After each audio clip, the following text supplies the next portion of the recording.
Bismillahirrahmanirrahim. Assalamualaikum warahmatullahi wabarakatuh. Raditu billahi rabba wabil islami dina wabi muhammadin nabiyya wa rasulah. Perkenalkan, nama saya Nirwana Syarif dari kelas FM 19D. Baik, hari ini saya akan menganalisis laporan keuangan dengan menggunakan metode Camel untuk menilai kesehatan pada PT Bank Rakyat Indonesia Perseroan Tbk pada periode 2019 dan 2018. Pertama-tama, kita harus mengetahui dulu apa itu metode analisis Camel. Metode analisis Camel adalah metode yang digunakan dalam menilai tingkat kesehatan perbankan sesuai dengan peraturan yang terkait di dalamnya. Adapun aspek yang terkait dalam metode analisis Camel yaitu yang pertama, aspek permodalan, aspek aktiva, manajemen, earning atau rentabilitas, dan yang terakhir adalah likuiditas. Baik, yang pertama ada aspek permodalan atau kapital.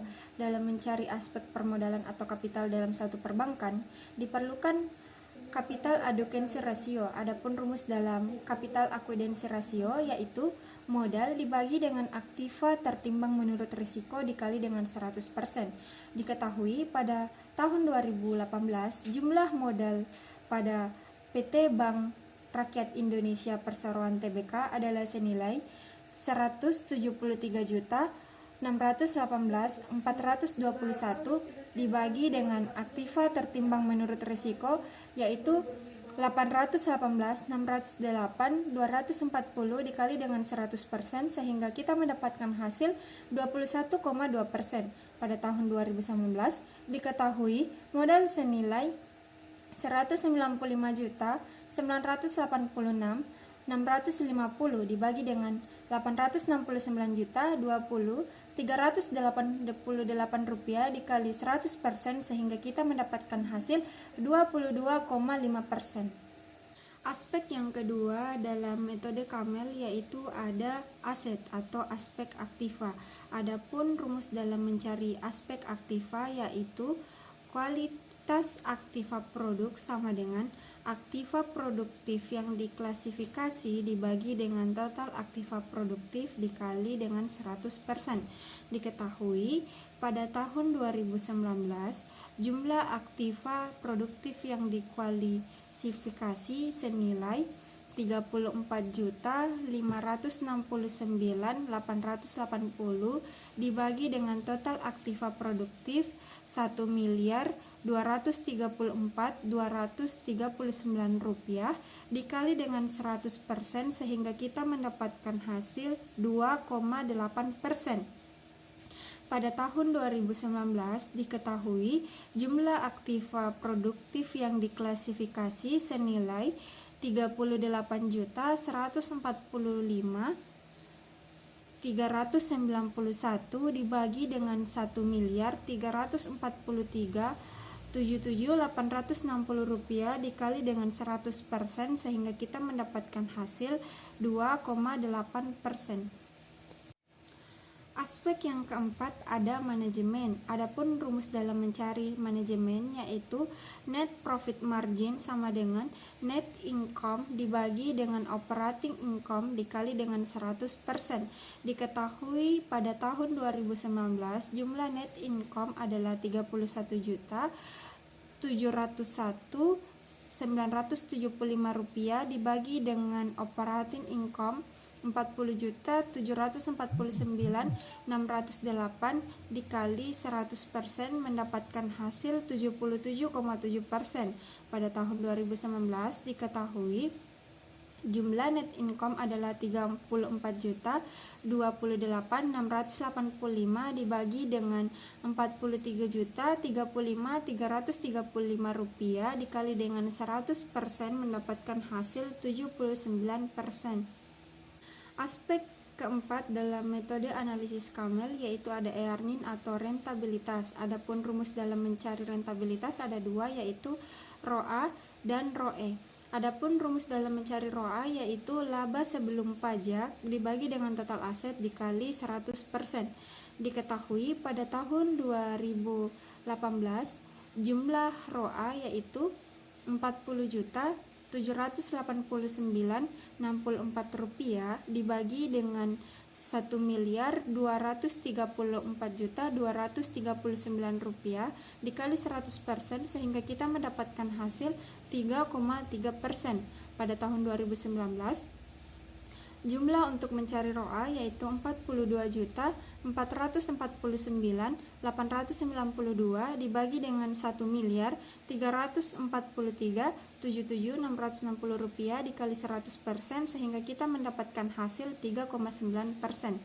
Nah, untuk mencari ROE, adapun rumus dalam mencari ROE ini adalah laba sebelum pajak dibagi dengan total modal dikali dengan 100%. Pada tahun 2019, total laba sebelum pajak adalah 67.545.821 dibagi dengan total modal Rp139.436.208 dikali dengan 100% mendapatkan hasil 48,4%. Pada tahun 2019, jumlah ROE Rp112.205.923 dibagi dengan total modal Rp155.651.60 dikali 100% sehingga kita mendapatkan hasil 72%. Aspek yang terakhir dalam metode analisis Kamel ada liquidity atau likuiditas. Adapun rumus dalam mencari loan debt ratio yaitu kredit yang diberikan dibagi dengan total dana pihak ketiga dikali dengan 100%. Pada tahun 2018 diketahui LDR sama dengan Rp804.673.435 dibagi dengan Rp872.700.000 dikali dengan 100% mendapatkan hasil 92,2%. Pada tahun 2019 diketahui LDR sama dengan Rp864.88.521 dibagi dengan Rp959.240 dikali 100% mendapatkan hasil 90%. Baik, selanjutnya untuk dilihat dari tingkat kesehatan PT Bank Rakyat Indonesia Persero Tbk periode 2018-2019, diketahui dengan menggunakan metode analisis Kamel ini, rasio keuangan dengan metode Kamel menyatakan bahwa Bank Rakyat Indonesia mendapatkan predikat sehat, di mana KAR sudah signifikan di atas standar Kamel dalam pengelolaan aset dengan menggunakan rasio keuangan. Untuk menghitung rasio produktif pada tahun 2018 dan 2019 berada pada persentase yang sama yaitu 2,8%. Dari segi manajemen, dengan menggunakan proksi NPN, Bank BRI menunjukkan adanya pertumbuhan pendapatan operasional dari tahun 2018 ke tahun 2019, yaitu 77,7% menjadi 79%. Dalam aspek rentabilitas, variabel yang digunakan yaitu ROA dan ROE. Dalam mengukur kemampuan bank menghasilkan laba, terjadi peningkatan ROA yaitu pada tahun 2018 3,3% menjadi 3,9% pada tahun 2019.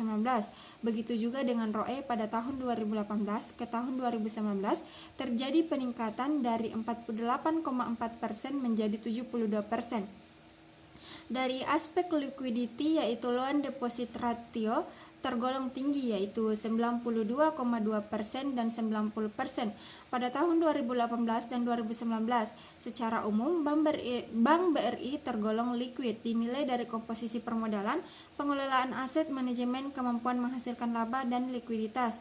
Nah, sebagai seorang calon investor yang akan menanam modal, maka saya akan menanamkan modal saya ke dalam PT Bank Rakyat Indonesia Perseroan Tbk karena dilihat atau ditinjau dari segi keuangannya dengan menggunakan metode analisis Kamel, perusahaan ini dinyatakan sehat sehingga saya berani untuk berinvestasi pada perusahaan ini.